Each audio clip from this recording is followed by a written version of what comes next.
Ce jour dédié pour le Refrochema de Yosef ben Victoria et pour la venue du Mashiach, Berachamim Dolim, avec beaucoup de miséricorde, Bezrat Hashem, rapidement.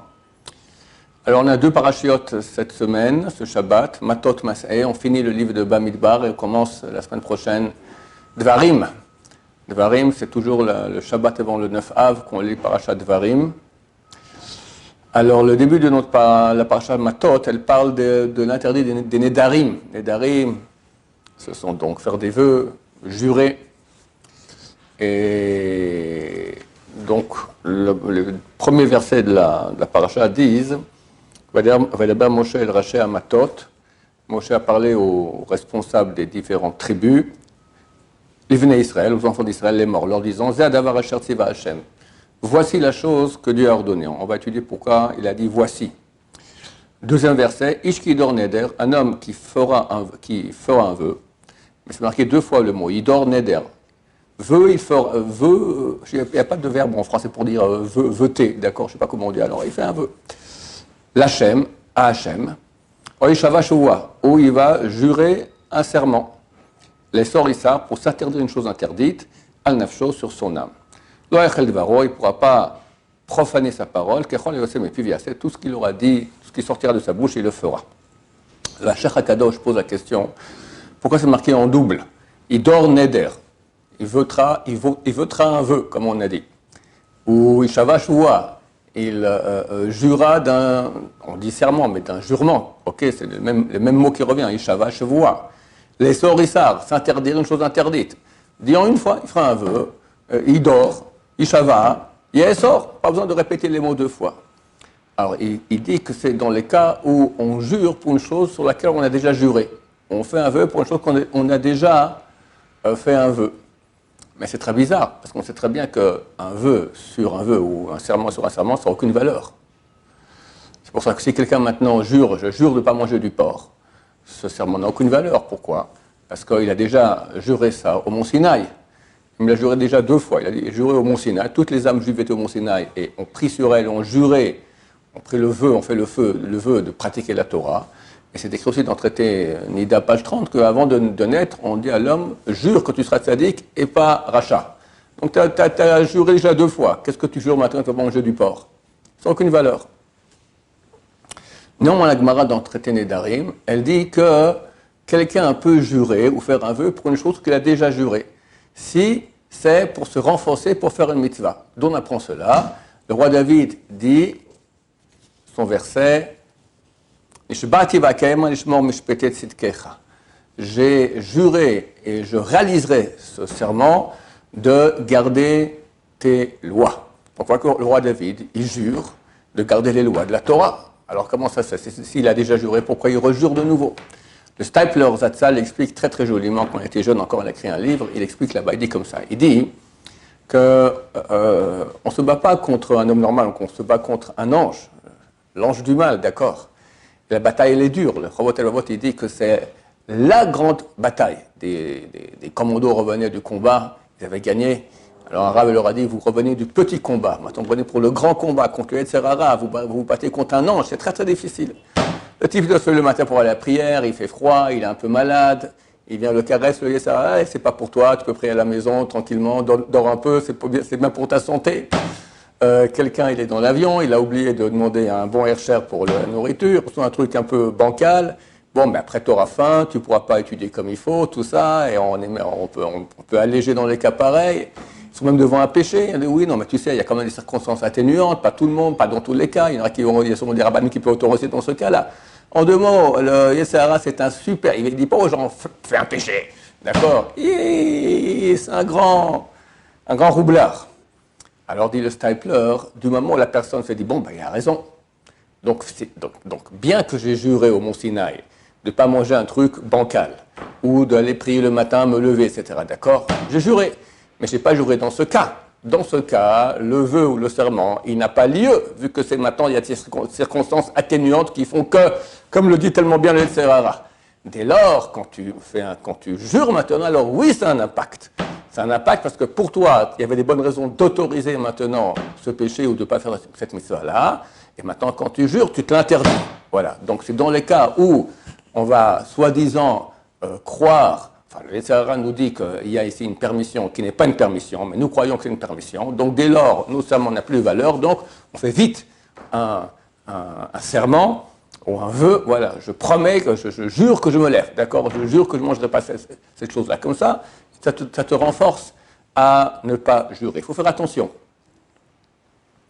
C'est exactement la Cheikh aussi, il explique comme ça. Pourquoi ça commence comme on a dit auparavant? C'est ça la chose que Dieu a ordonnée. Pour dire, il y a des cas où je te permets de jurer. Comme on a vu maintenant, c'est répété 2 fois, dans les cas où tu te bats pour les Serara, comme le roi David, pour ne pas faire un péché. Mais pas dans tous les cas. Jurer et faire des vœux, on peut dire en gros, c'est interdit. Le Shulchan Aruch, dans le premier chapitre des lois de vœux, il dit celui qui fait un vœu, c'est comme s'il a construit un autel hors du temple. Celui qui fait un sacrifice à Dieu hors du temple, c'est un issour karet, c'est le retranchement de l'âme. C'est comme faire Chilou Shabbat, c'est extrêmement grave. Mais il n'a même pas sacrifié, il a simplement construit le temple et a construit un autel hors du temple, s'il a fait le vœu. Et s'il le réalise, s'il ne réalise pas, alors il transgresse son serment, d'accord? Vœu ou serment, c'est la même chose exactement, c'est exactement la même valeur, d'accord? Donc s'il ne fait pas son vœu, il transgresse un serment, il est parjure, c'est très grave. Alors on dirait, bon, bah, au moins que maintenant, il a déjà fait, il a fait un vœu, il a fait une erreur, il a construit son autel à l'extérieur du temple, bon, au moins maintenant qu'il réalise son vœu. Eh ben, le Shulchan Aruch dit non, il ne faut pas qu'il le réalise, parce que s'il le réalise, alors c'est comme s'il a sacrifié un animal sur l'autel, à l'extérieur, c'est extrêmement grave. Alors qu'est-ce qu'il faut faire? À Tarat Nedarim, on fait une autorisation des vœux. On va voir. Alors, il y a des vœux qui sont des Rabbanan, des vœux qui sont de Horaïta. Des Rabbanan, c'est si quelqu'un fait le mitzvah qui n'est pas obligatoire 3 fois de suite. On va dire 3 fois de suite, s'il le veut au net pour prier au net. C'est pas obligatoire, c'est bien. 3 fois de suite, 3 jours de suite, il a été au Kotel. 3 jours de suite, il a pris des Teilim, d'accord? Ça devient un vœu. Alors ça, c'est très facile à autoriser. Tu vas devant 3 personnes, 3 hommes, tu dis, je regrette maintenant les vœux que j'ai pris sur moi, sans dire blinéder. Et tu dis que ça, terminé. Les 3 te disent moutarlar, moutarlar, moutar. Ça t'est autorisé, ça t'est autorisé. Même une fois, ça suffit. C'est terminé. Ça, c'est les vœux des Rabbanan. Mais si tu as dit maintenant, tu as dit, ce soir, je vais visiter mon père. Mon cher ami, aller visiter ton père, c'est pas n'importe quoi. C'est le 5e commandement, qui Bouddha VM, extrêmement grave. Il faut que tu changes d'avis. Oh là là là là. À Tarat Nedarim, tu peux pas dire j'irai demain. Si j'irai demain, tu as 2 vœux. C'est pas que tu as corrigé ton vœu de maintenant. À moins que tu corriges avant que soit passé le temps de dire 7 syllabes. Tu dis ce soir, je vais voir mon père, blinéder. Ça va. Il faut que tu dises le mot blinéder, ou que tu corriges ce que tu as dit avant que passe le temps de dire Shalom Alecha Rabbi. C'est pas beaucoup, hein, 7 syllabes. Shalom Alecha Rabbi. Sinon, c'est un vœu d'Oraïta de la Torah. Là, il faut aller devant 3 personnes et il doit l'autoriser avec ce qu'on appelle Petach Harata. Petach. Il trouve une ouverture. Ça veut dire, si tu avais su que ce soir, il y avait le mariage de ton meilleur copain, et tu as oublié, tu as dit que tu allais voir ton père, ou que tu es tellement fatigué que tu n'arrives pas à bouger, est-ce que tu aurais fait ce vœu? Tu dis non. Bon, alors là, on dit que tu n'as pas fait le vœu avec conscience de tous les impacts qu'il y avait. Ça, c'est Petach. Pecharata, il faut regretter. Tu regrettes que tu n'as pas dit Blinéder? Oui, je regrette. Autorisé, les 3 te disent moutarlar, moutarlar, moutarlar, autorisé, et c'est bon. Bon, il faut les trouver les 3, etc. Donc, s'habituer à dire toujours blinéder. Maintenant, et ne pas faire de vœux. Mais néanmoins ici, le Hachach nous explique, voici la chose que Dieu a ordonnée. Il y a des fois où oui, c'est bien de faire un neder. On a vu, c'est quand tu veux maintenant, le Sarah vient te dire, allez, c'est permis, hop, tu jures. C'est marqué Boaz. Boaz, il était dans son lit, dans la grange, en train de dormir. Tout coup, il y a une femme dans son lit. Lui, il était veuf, d'accord, c'était route à moi vite. C'est marqué que sa chair est devenue dure comme des léphatotes, comme des navets. En 2 mots, il s'est monté à des réactions super puissantes. Il n'en peut plus, le garçon. Il a juré, je ne toucherai pas cette fille. Bon, voilà, ça c'est bien, très bien. Yosef, Chazal on dit aussi, avec Potiphera, il a juré, je ne toucherai pas cette fille. D'accord? Des fois, quand on sent qu'on va craquer, on jure, ça c'est vraiment une mitzvah. Autre cas, quand tu fais quelque chose vraiment pour Dieu, pas comme c'est écrit ici, qui dort neder l'Hachem, quand tu fais un vœu pour Hachem. Ce type de cas, ou d'autres que tu vois maintenant qu'il y a nécessité. Par exemple, la Gemara, dans le traité d'Arim aussi, elle raconte que Rabban Shimon ben Gamliel, ou Rabban Gamliel, un des deux, je ne me souviens plus, Jamais il a mangé d'un sacrifice d'un nazir. Un nazir, il a fait un vœu de ne pas manger tout ce qu'il y a à voir avec la vigne, de ne pas se couper les cheveux et de ne pas s'impurifier aux morts. Et un jour, il a vu un garçon qui avait l'air très sympathique, qui venait du sud du pays et qui a amené un korban nazir, un sacrifice nazir. Il dit, mais pourquoi tu l'as amené? Il dit, ben, moi je suis berger. Et un jour, je suis allé comme ça, donc avec mon troupeau dans les champs. Il y avait une rivière, comme ça, une source. Et j'ai regardé, tout, je me suis vu très très beau. J'avais des belles boucles comme ça, tout ça. Je dis, ah, Yetzera, tu veux me faire perdre ce monde-là? Quelqu'un qui sait comment qu'il est beau, il commence à jouer avec les bouclettes et il finit très mal, d'accord? Eh ben, je lui ai rasé les cheveux. Le nazir, il sait se pousser les cheveux, mais à la fin, il les rase tous. Quand il finit sa nézirut, ça fait 30 jours, tac, il doit tous les raser.